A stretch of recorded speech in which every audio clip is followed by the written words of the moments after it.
This is VSiN's Football Training Camp Week, only on the Sports Betting Network. Follow the money. That's what I always say. You always follow the money. Yeah. This is Follow the Money with Mitch Moss and Paulie Howard on VSiN.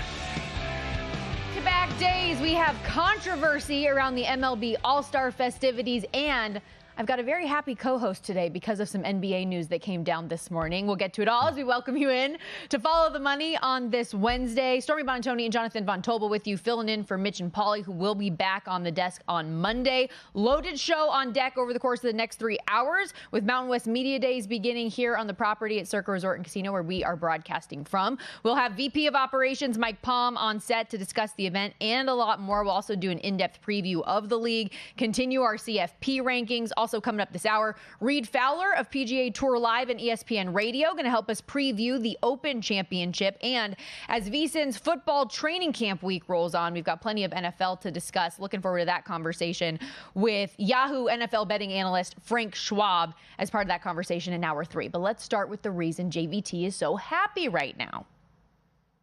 Which is? Okay, I'll do it. The Phoenix Suns have elected I'm giving you the lead. Come on, it's to not the buy Phoenix Suns. out the remainder of Bradley Beal's contract, clearing the way for him to sign with a certain team in Los Angeles. JVT's very happy about. Get so irritated about it. Yeah, Los Angeles Clippers. I was setting you up for your moment. Have agreed to terms with the, or not agreed to terms. It is expected that Bradley Beal is going to sign their 2-year deal, second-year buyout. They're giving him just under $6 million a year. That's obviously massive. You know, the reason why Bradley Beal went from being considered an awful contract to now being an incredible asset is because of just that. He was set to make about $50 million a year. Now, with the wave and the stretch, now he's free to join another team, and he's going to be a lot cheaper. Stormy, this is a near 20-point-per-game scorer on near 50-40-90 splits that is available for $6 million a year. That's a fantastic add to a team that, as we talked about, was it 2 weeks ago on Money Moves, that was kind of signaling this is what they're going to try to do. They needed another ball handler on that roster. They desperately needed some more shooting, some more scoring to at least supplement what they were looking at. They had a great offseason for the most part, adding Brook Lopez and doing what they did with this roster overall. This is, on paper, a team that is going to be extremely competitive, potentially a top 3 seed in the Western Conference, and has set themselves up, because I know we don't talk about this because we're bettors. The other big thing about what the Clippers have done this offseason that we generally don't care about in this space, they have set themselves up for that I think it's the 27 year. They have nothing on the books save for like one player. So they are ready to reset really quickly if they need to here in the next couple of years. But this team, when you look at the potential of getting John Collins there to fill the void at power forward, having Bradley Beal now as your primary shooting guard next to James Harden totally fits, giving Kawhi Leonard a lot of help along, especially when we're talking about a team that probably is going to miss some games from Kawhi Leonard. I don't think that there is really any question that they knocked it out of the park when it comes to this offseason. They got to put it all together. Right. They're 20-1 to win the NBA Finals.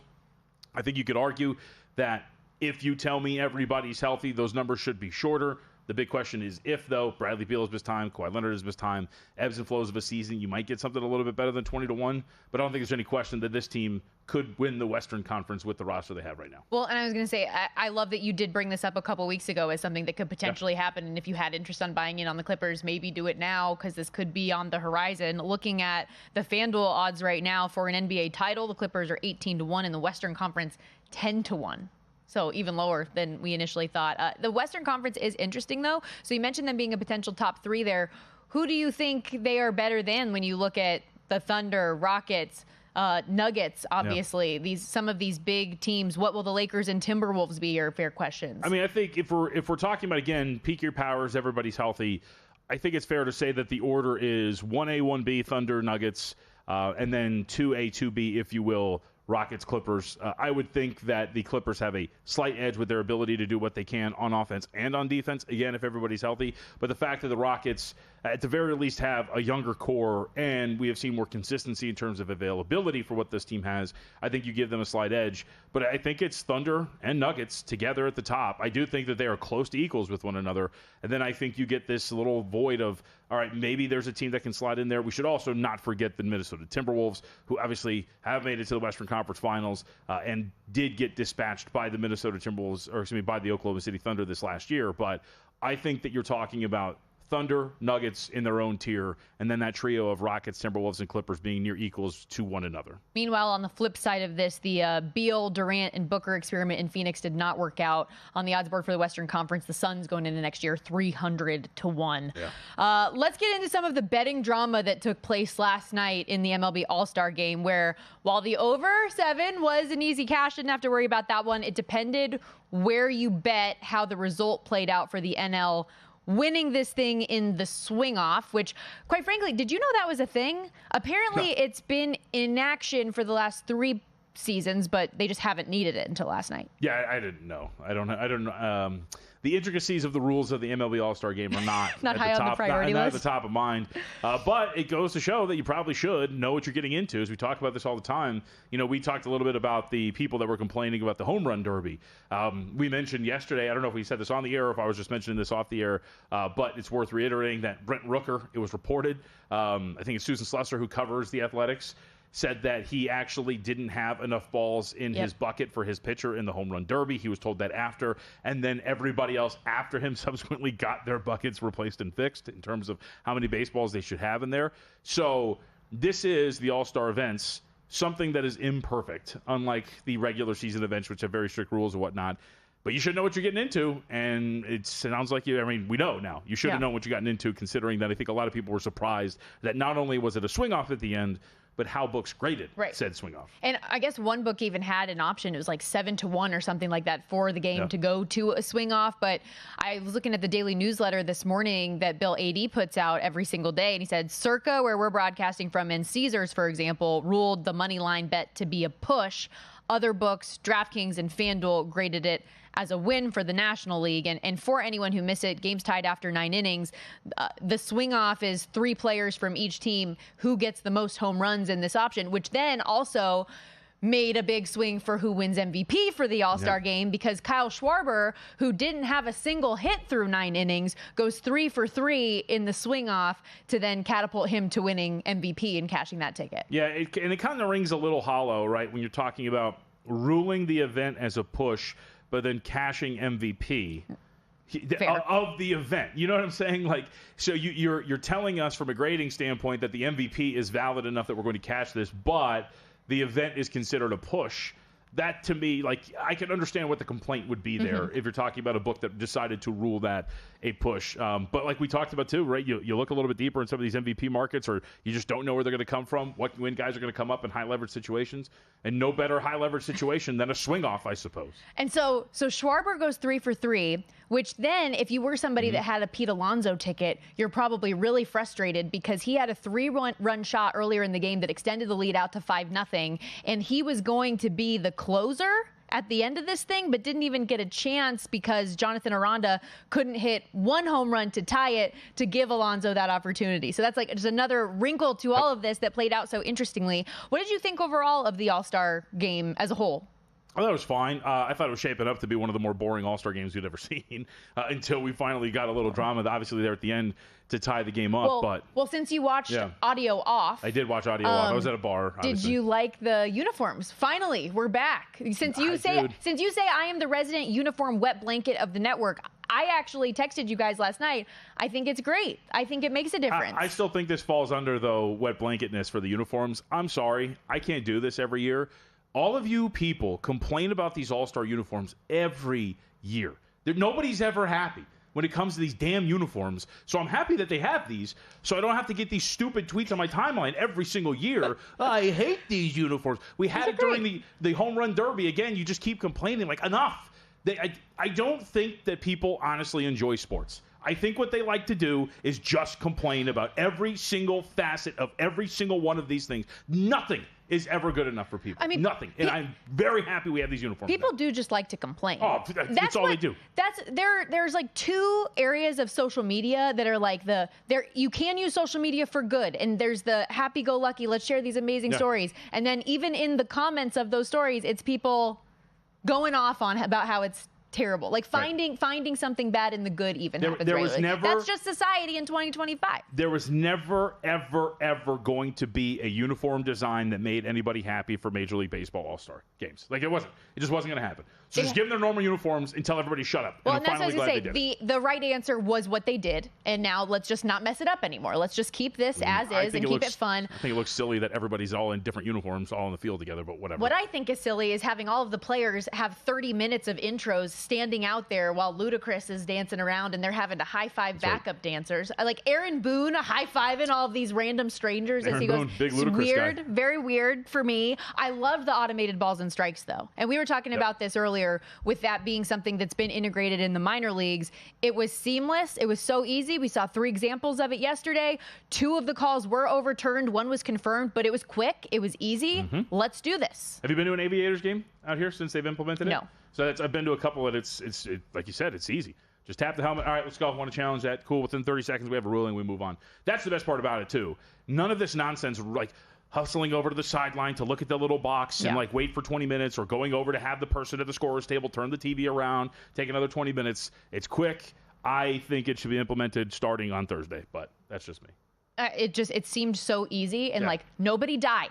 That was the big takeaway. It's amazing. Nobody died. It wasn't this overwhelming thing that made the umpire look terrible, but this is something that moving forward can help you weed out some of the bad apples and guys that aren't doing their jobs particularly well. That should be absolutely it. Which is what you want. Yes, you should strive. You're never going to get to perfection, but on the way to perfection, there's a stop at excellence, Stormy. And you need that if we're talking about officiating these games. And this is coming from somebody who's very anti-robot. So that's how you know it's got to be good. Well, this is not a intelligent robot. It's just a taking away American jobs. We got to take our first time out of the day. When we come back, diving into the Mountain West Conference for the first time. Mountain West Media Days underway. You can already see the big helmets on the screen behind us. Fresno State on the desk outside. We'll break it all down next.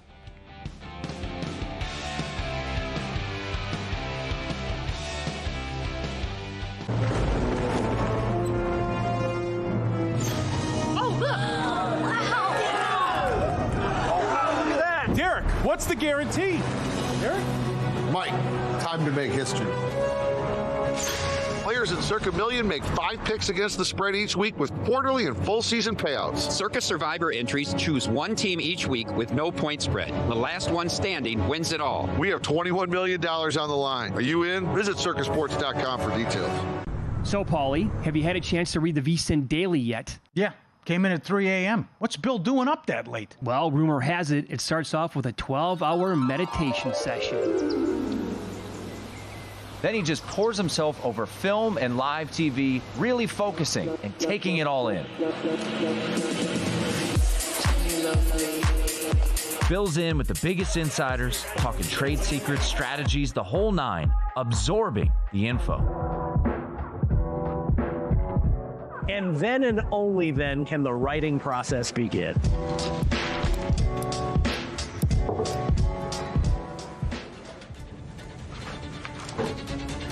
In Las Vegas, Bill's late night becomes your early morning. Wake up to the very latest betting insights in your inbox with the VSiN Daily. Sign up for free at vsin.com/newsletter.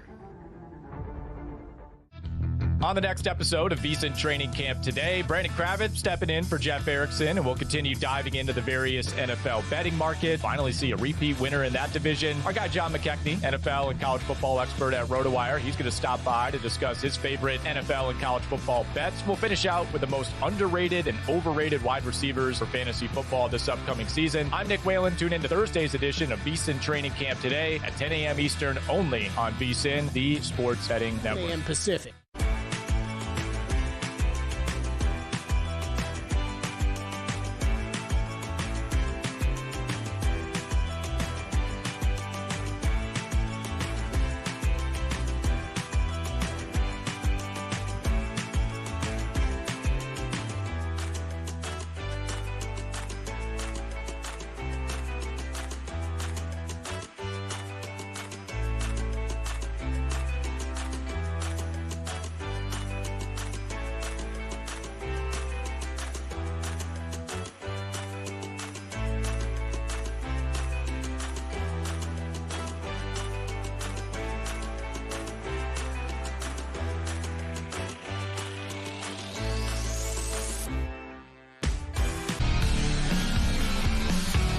This is VSiN's Football Training Camp Week, only on the Sports Betting Network.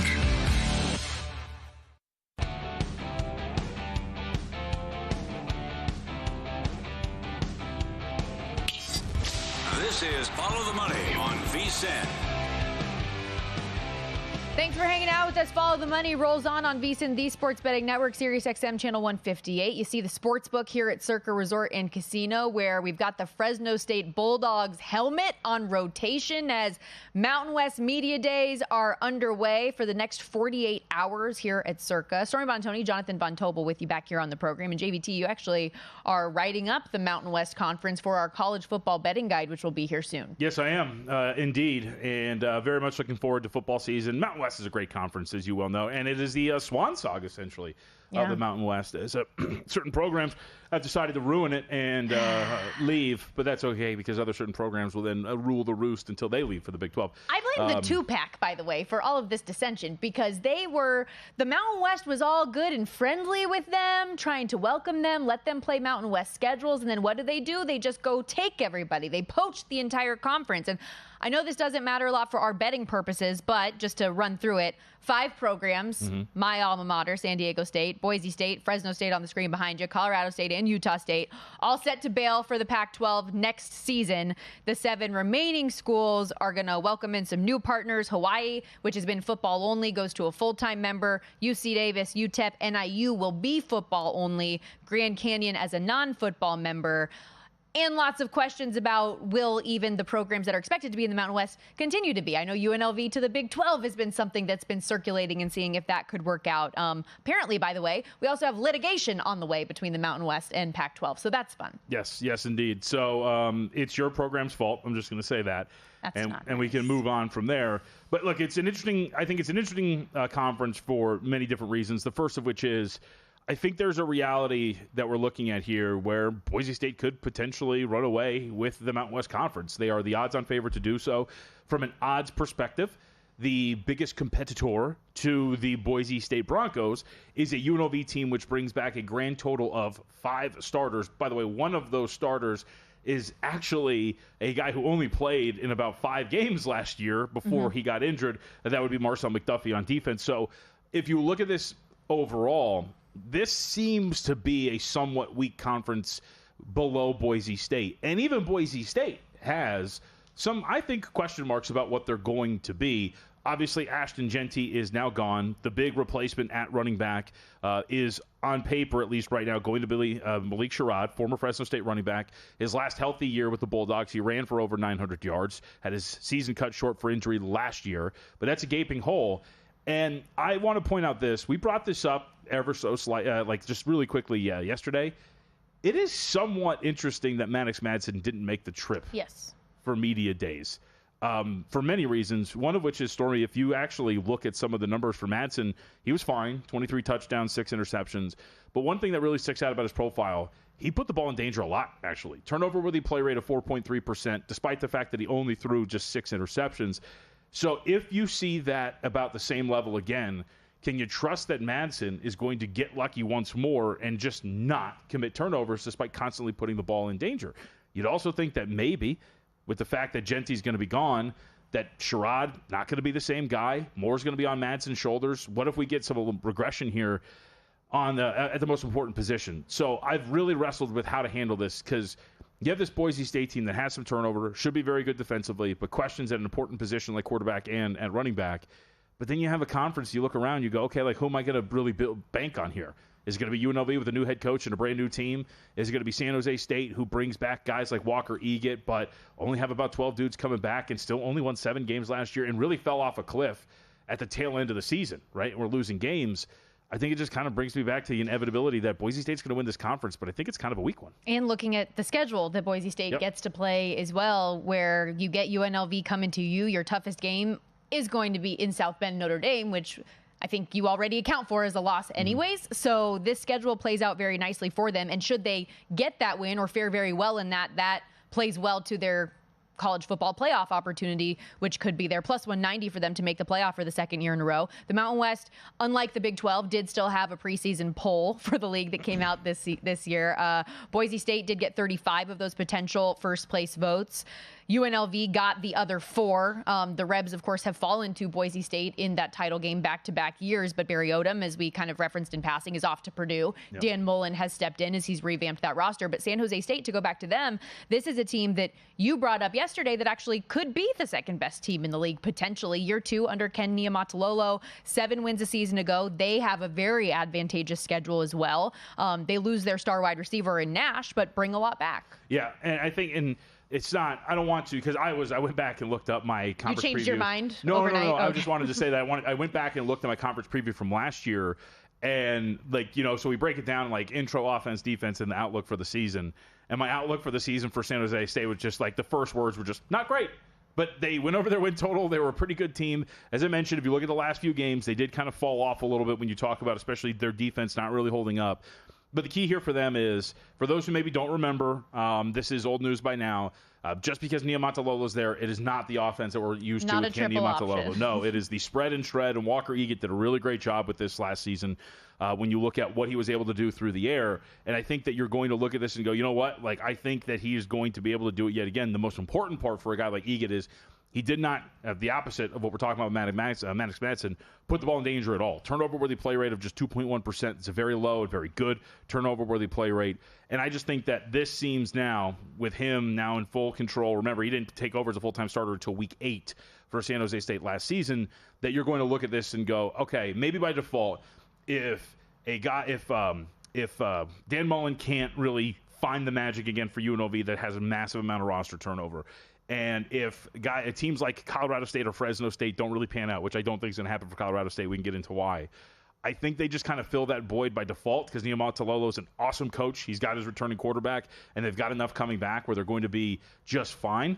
But I don't know if that speaks so much to San Jose State being great as it does to the vacuum of power in that second slot in the Mountain West right now on paper. I laugh about your comment about the triple option because Tim Murray on VSiN Primetime last night actually had the San Jose State athletic director on the show and asked him, like, how early in your interview with Ken Niumatalolo did you bring up what offense are you planning to run? He said it was question 3. Yeah. So it was very early in the process to bring him over. But we'll see if they can make that steady progress. You mentioned Colorado State, though, so why don't we go down that road? An 8-4 year for them. Again, they did lose in the Snoop Dogg Arizona Bowl, which is fun just to say. But what is your outlook for the Rams this year? I don't know what they're getting at quarterback, and I don't really love exactly what they have. We'll see if that's the case. So right now, it would seem that on paper, Braden Fowler-Nicolosi is still going to be their starting quarterback. But if you look at everything coming back overall and what that could be, they do bring an Akron transfer, Taj Bullock, who maybe is going to see some time, potentially take the job over. But I've never really kind of bought into this. If you remember 2 years ago, Fowler-Nicolosi kind of took over, burst onto the scene, had a pretty decent game against Colorado. But since then, it's really kind of fallen off. Last year, 7.2 yards per attempt, just 14 touchdowns and 9 interceptions. He, too, has had a really big problem throughout his entire career, putting the ball in danger. 2023, he had a turnover-worthy play rate of over 5%. For a career, it's at 4.2%. I just don't know if you can trust the most important position here for Colorado State overall. And if that's going to be the case, I just don't know what this team's ceiling is realistically going to be when you look at a team that price-wise and where they're being ranked when you're talking about odds to win this, win total combined with the schedule. I mean, I completely agree. Their win total is 6.5, Stormy, but it's heavily shaded to the under. It's like minus 170, minus 165, depending on where you look. You look at some of the teams that they're going to have to face here. Look at the back end of the schedule, for example. Well, you can start October 10th. You get Fresno State at home, but that's a comparable coin flip type spot. Laramie's never easy to play in. You get the UNLV, the defending runner-ups, if you will, to go and take on at home. You end with Boise State and Air Force, who, by the way, Air Force I think is going to be great this year, given back what they have coming back in terms of overall production. I think there's a reality where you're looking at Colorado State, again, and looking at them as, I think at most, a 6-win team. And again, the market would at least feel the same way that I am, looking at that 6.5 for the season win total, shaded heavily to the under, but just not a big Rams guy for the most part. Picked 4th in the preseason predicted order of finish, 5th on the odds board, tied with that aforementioned Air Force Falcons team at 16-1. I'll lay out those odds for you again. Boise State, your odds on favorite, minus 130.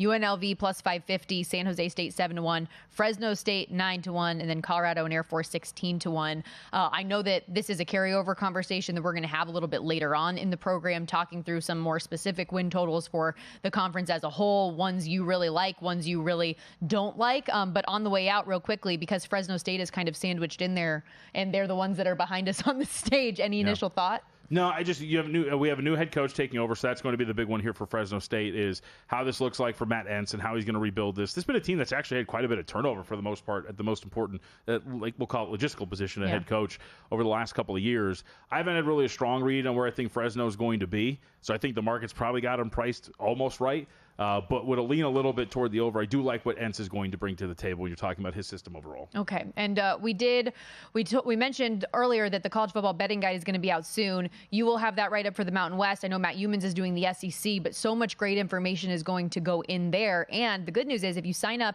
at VSiN.com/subscribe right now, in addition to the college football guide that you get coming out soon, you get the NFL betting guide as well to help you get set for the season, out already. $175 right now for our early bird special. That ends, though, that pricing special ends July 31st. So get in there now. You get the guides. You get everything we have to offer up at VSiN.com and all of the betting tools as well. We're going to step aside. When we come back, shifting gears to the links, Reed Fowler of PGA Tour Live and ESPN Radio going to give us his preview of the Open Championship next.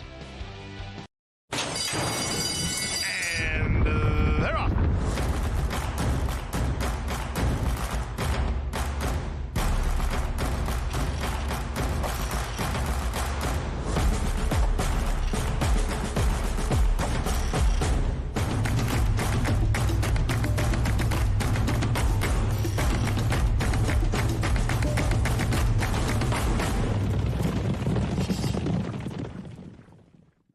Gear up for football season the sharp way with a VSiN Pro subscription. Right now, grab our football special for just $175. An early bird deal that gives you full VSiN access through the Super Bowl. That includes our NFL betting guide, loaded with team previews, power ratings, and season-long best bets. Plus, pro picks sent to your inbox daily, betting splits from DraftKings and Circa, live shows on the VSiN Watch app, and so much more. Don't wait. Sign up now at VSiN.com/subscribe and join us on the Sports Betting Network.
This is VSiN's Football Training Camp Week, only on the Sports Betting Network.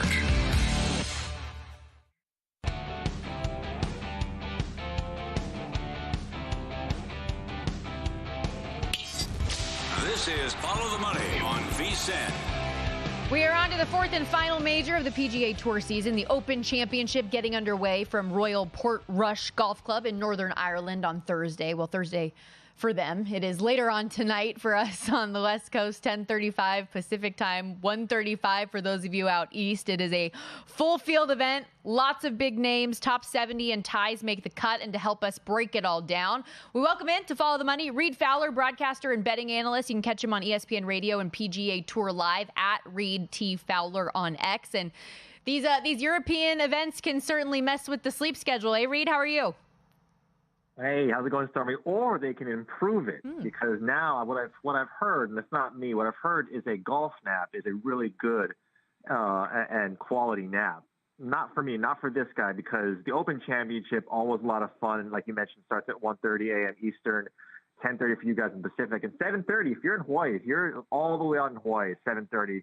Primetime golf for you guys out in Hawaii, but really excited to get things going. So I can speak to the golf nap thing, and actually the best one is this proved I was getting old and I was a true father. 2 years ago, Reed, during the U.S. Open in the final, I think it was the final round, I fell asleep, but then woke up and said, hey, I'm watching that when my kid tried to change the channel.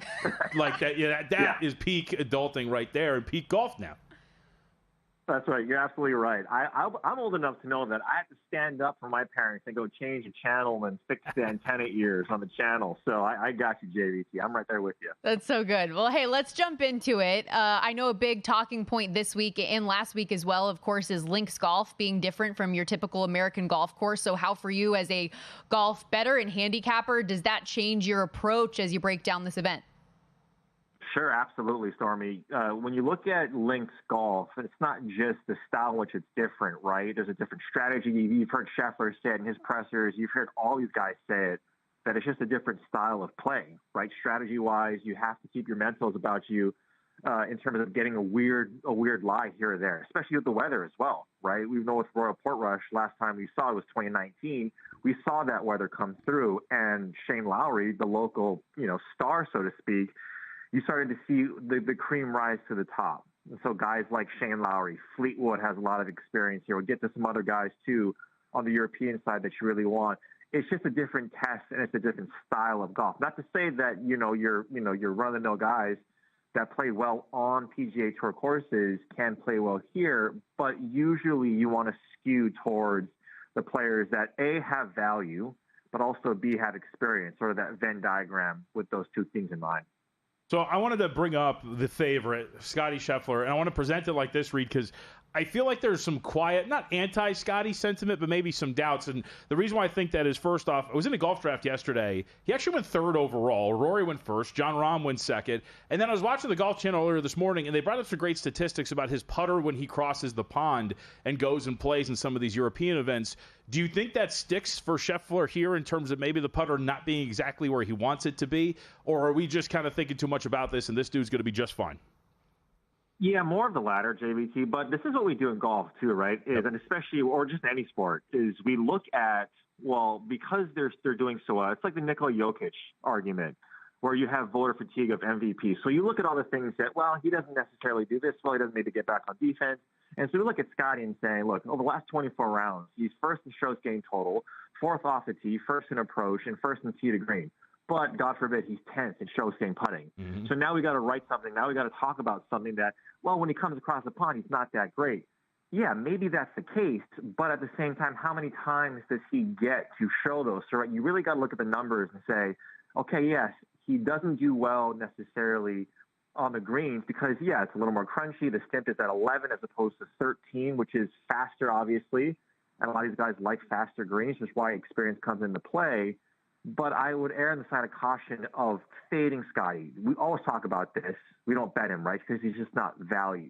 But the second you fade Scottie, the second you fade guys like Tiger, the second you fade Jokic, what does he do? He goes for the triple-double, and you missed out on maybe that bet, of a triple-double hitting yet again at plus money. That's the problem with Scottie. You don't want to bet him outright. Take him into, like we talked about ad nauseum. If you want to do futures, right? Maybe the Rams to win the NFC with Scotty, top 5 or Scotty winning this outright. That's how you get value from Scotty right now, or you wait until he's 5, 6, 10 back, and then you wait till he's 3 back or 2 back on Sunday going into the final back 9. Reed Fowler, PGA Tour live broadcaster, betting analyst, joining us here on the Progressive Guest Line. So if you are not looking to bet a plus 450 favorite at the top of the board pre-flop, where would you recommend people look as you go through the Open Championship odds?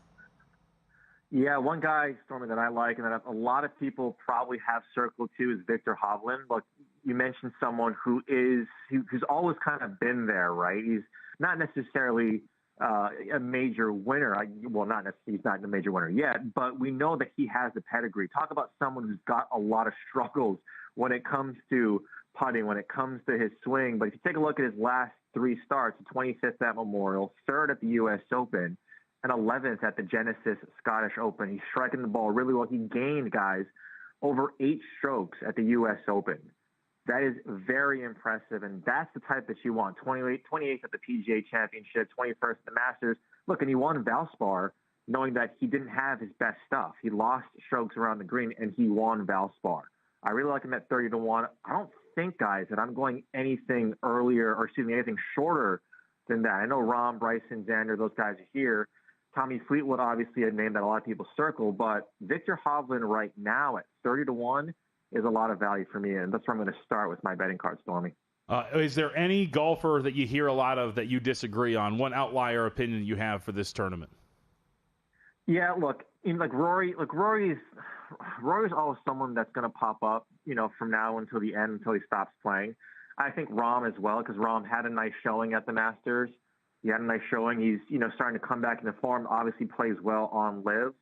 But some of those guys right now, I just don't see the style in which they play right now and where their numbers are at right now. I've heard a lot of Fleetwood. Trust me when I say this. I would love to bet Fleetwood, but I'm just not there. And that's why, guys, I'm getting more towards that mid-range of 30 to 50, because if you take a look at the previous winners, it really kind of comes in that area of that 30 to 50. And I think Shane was right around there when he won back in 2019. So I'm fading guys at that. If you think there's some drift with like a Rahm or maybe with a Bryson and some of these guys, I'm starting a little bit deeper in the board, not too deep. Would one of those guys be Robert McIntyre?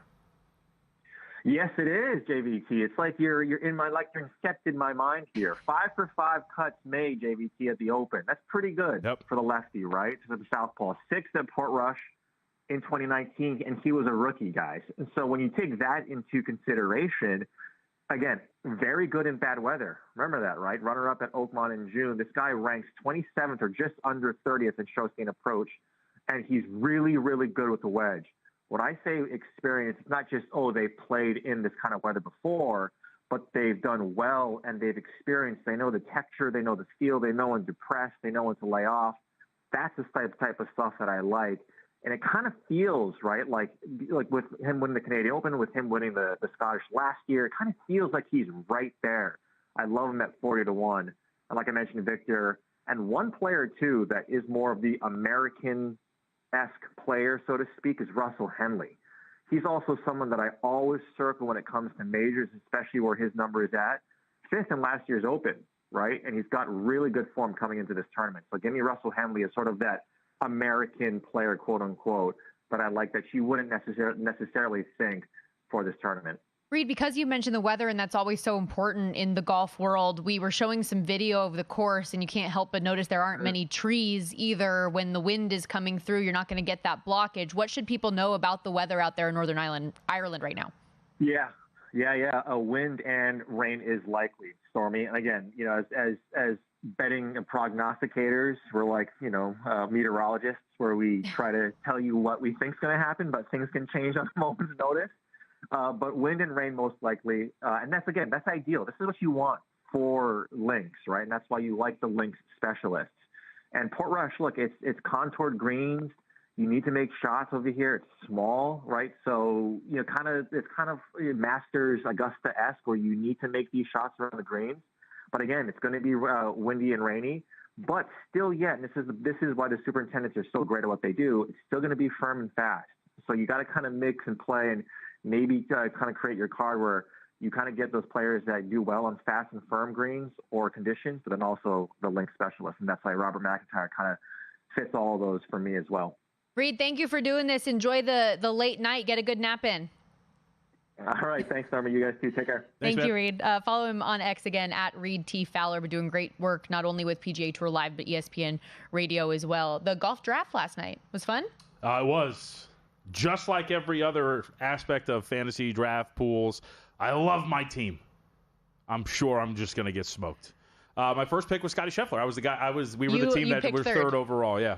Okay. And Scotty fell to us, and I was very surprised. Rory went first overall. I thought we were going to get stuck with Rory when we got the third pick. I don't think getting stuck with is not the way you should put that about Rory on European soil. We can discuss, okay. Yeah. And we will have more Open Championship conversation a little bit later on, but when we return, win some, lose some on Follow the Money. Stay with us.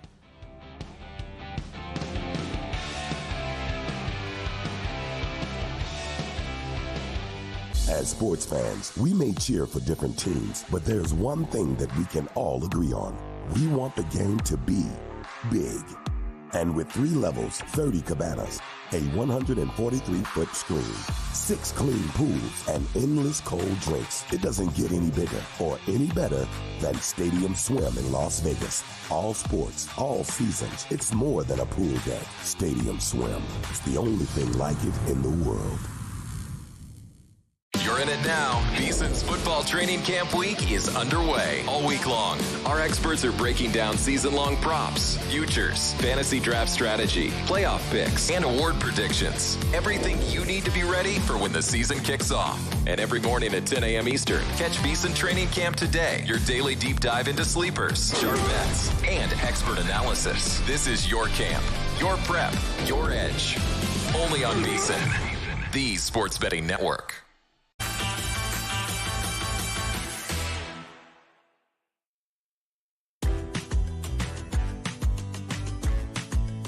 a.m. Eastern. VSiN, the sports betting network. Only on VSiN. The sports betting network. All right, 2 minutes left in the 4th quarter. 3 minutes left in the 4th quarter. It's 10 a.m. Eastern. VSiN, the sports betting network. Only on VSiN, the sports betting network. 2 minutes left in the 4th quarter. 3 minutes left in the 4th quarter. It's 10 a.m. Eastern. VSiN, the sports betting network.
This is VSiN's Football Training Camp Week, only on the Sports Betting Network.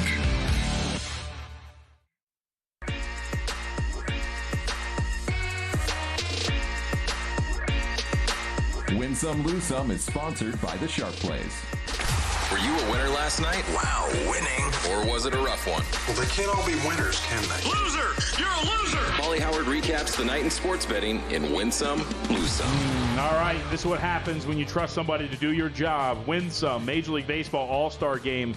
This should technically be a lose some, Stormy Bonnet. Why is that? Because we saw the odds move from 7 over -115 to 7 under -125. No, you're right. This is a win some. Yeah. They got it. No, you're right. You're right. See, that's why you should have done it. I did that on purpose. All right, Major League Baseball All-Star Game over 7 gets there. Looked like it wasn't for a few innings. The most boring All-Star game we've ever seen. Until it wasn't. Yeah, bottom of the 6th inning, everything explodes. You get to the top of the 7th. 8 runs over the span of 2 half innings. And just like that, this game goes over the total. How about American League bettors? Good for you. Yeah. You get a push. I was right the whole time. Said there was value on the American League. And guess what? They didn't lose. How about that? The Hank Aaron tribute, I actually did not get to see this. I was watching somewhere without sound. You and Ortega, our wonderful producer, were big fans of this. This was so cool. I don't know how it came across for the people that were sitting in the stands necessarily, because it's that kind of projector base and they have the drones and all of that different stuff. They even incorporated fireworks, but in a way that you and I would both like, because I know we're not big firework people. They like catapulted a ball into the stratosphere. It was just very, very well done. And Hank Aaron's widowed wife was in the stands and recognized and everything. It was very, very, very cool. I would highly recommend finding it on Twitter or X if you haven't watched it to check it out. I was going to say, I'm probably going to be able to find that pretty quick. I'll watch it. All right, we go to Summer League. 2 games to note here for Win Some. Timberwolves bet up from a 3.5-point favorite to a 5.5-point favorite. Beat the absolute tar out of the Pistons 89-73. And then Thunder bet up from 4.5 to 7.5. Beat up on the Magic themselves 92-75. Before we move on from Win Some into some dog videos, you have something you'd like to add. Another quick Win Some that just came up on my feed. For anyone who missed it yesterday, we had the NHL announce their opening night games. The schedule is officially out now for the full 82-game regular season, and with that, we have NHL win totals that are out there. But we didn't wait to play the dog video. Here's the dogs. Look at this. Loves to steal the kitchen towel. How about this? Don't do it. Don't. He did it. Every time. Somewhat cat-like behavior, if you will. Very sneaky walking up, too. He's looking right in the eyes, too. He's like, I know I'm not supposed to do this. Yep. I got to do it. That's how you know there's no discipline in that house. All right, next one. Ooh, Speaking of no discipline. I mean, that's not really a dance. We know what we're doing here. Come on now. That's not a dance, Brian. Take care. Brian Ortega in our ear just said, dog doing a cute little dance. Yeah, right. I mean, clearly, we're itching a little bit. That's not my tile. Yeah, very true. You're going to have to clean that up. All right, maybe you'll lose some there. No, it's a dog video. We were told dog videos don't belong in lose some, so we will not put that evil out there. Lose some. Nerfy. Most bet All-Star Game prop last night. National League scored 2 on Tarek Skubal, who you said was distracted? Or he was distracted from the interview that he was doing. We'll talk about this a little bit. Yeah, he and Cal Raleigh, both as pitcher-catcher, were mic'd up for the broadcast. And so you could tell he wasn't loving it. It didn't appear. How about this? No Judge, Ohtani, or Raleigh in the, I think, inaccurately named swing-off. The name should be something else, but it's somewhat inappropriate. Use your brain for that one. That's fun. But absolute lose some. How do you not have the guy who's leading the league in home runs right now, just won the home run derby the day before, the defending league MVP, biggest home run guy in the world, and Aaron Judge and Shohei Ohtani are the most famous players? Why are they just chilling, taking a nap in the dugout? What are we doing? I don't know. I was going to say, so I saw something which I did not believe to be true. However, if I was a Major League Baseball star, I would totally do this. Allegedly, they weren't there. No. I mean, I would leave. They left the stadium? My day That's is done. What you're telling me? My day is done. No. I'm out of here. I'm punching out. I got stuff to do. I got to get back on a flight. I got to get out of here. Eugenio Suarez also lose some hit by a pitch last night, too. That's why we don't let that's what you get for letting a White Sox pitcher in this thing. So, there we go. You just wanted that, didn't you? You just saved that thing up. NBA Summer League 2 lose sums from last night. Market gets it wrong. Pelicans -1.5 to -3.5 lose outright to the Trailblazers. And how about this? Fever -12.5. I was watching this game, too. Up to -16. Only win by 8 yesterday. Never even close to covering that number against the Sun. We talked about this game game 2 that we thought 16 might be too many points to give the Sun. Ends up being the case. Unfortunately, though, for the Fever, more than not getting the cover for you is that Caitlin Clark goes out with a groin injury at the very end of the game. Questionable for today, but I would say very unlikely, hence why we're seeing around 9.5, 10.5 point spread against Liberty today. Yep, rough beats for you here. NL bettors, sorry, -115 to -132. You were looking pretty good, but 6-0 lead ends up in a push for you at most spots.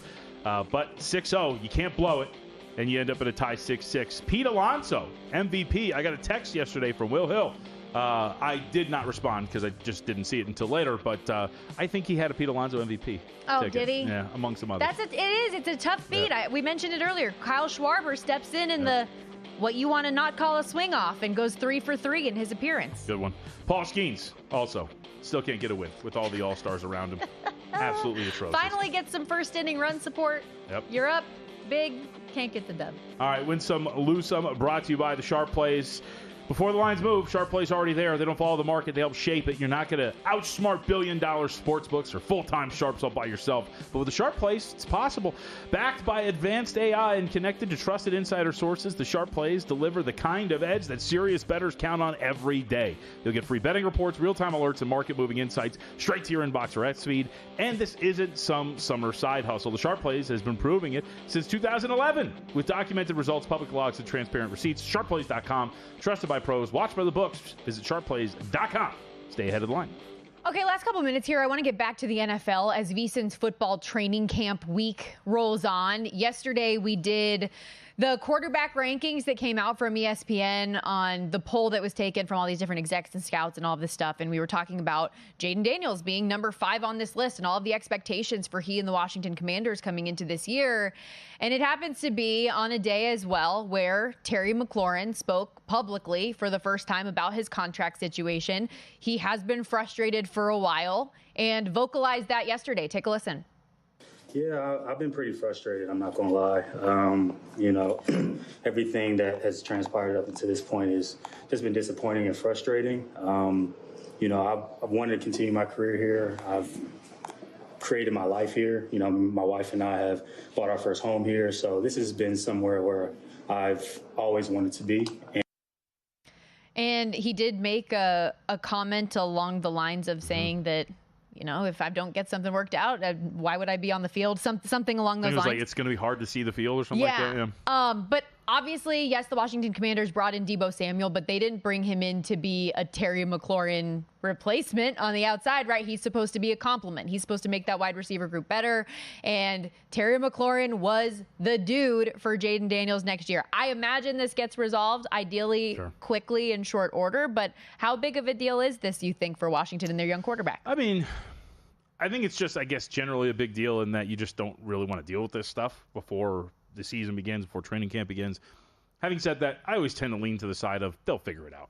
I think we generally always get there for the most part. So I'll worry about, this I think will start to register in 2 weeks, 3 weeks, if this is continuing to drag on, if he's not out there, if he's missing time, if he leaves, like allegedly the Bengals' first-round selection has, right?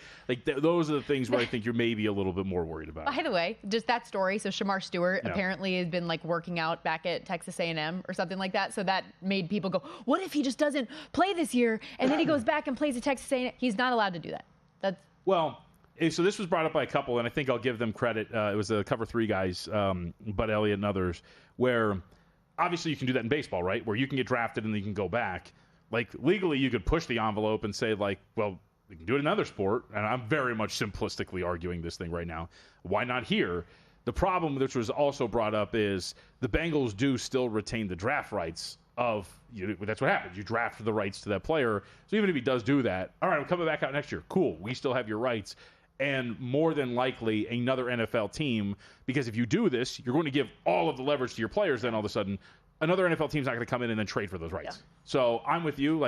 You heard that initially. You're like, cool, stick it to the man. But then initially it's if you give it some thought, it pretty much falls apart quickly. He is one of 2 first-round picks that have not signed their rookie contracts, and there are 30 of 32 second-round picks who have yet to do that as well. I do have the quote here, by the way, now from Terry McLaurin. Quote, without any progressive discussions, it's kind of hard to see how I step on the field. Had nearly 1,100 yards last season, 13 touchdowns, has led the Commanders in receiving yards every year he's been in the league since since 2019. Leads the NFL as well in tight window receptions. So that's a big one out there. And I know that this isn't the regime that brought him in, but he's been a good soldier through what's been some tough times in Washington. And I just throw it out there, like this is kind of a can of worms to open up, but it speaks to what we've hit on quite a few times, which is maybe the overvalued nature of the Commanders. But I don't know about you. You're a former 49ers fan. You might have a little bit better insight. Former 49ers fan. You're a 49ers fan. But the former 49ers receiver, Deebo Samuel. On the decline. Yeah, like, is he that big of an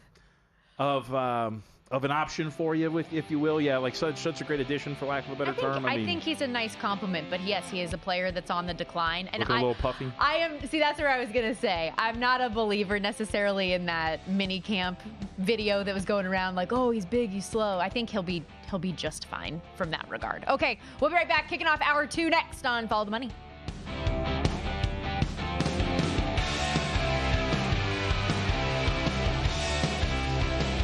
Introducing the $500 trifecta. Use your GBank Visa signature credit card within 3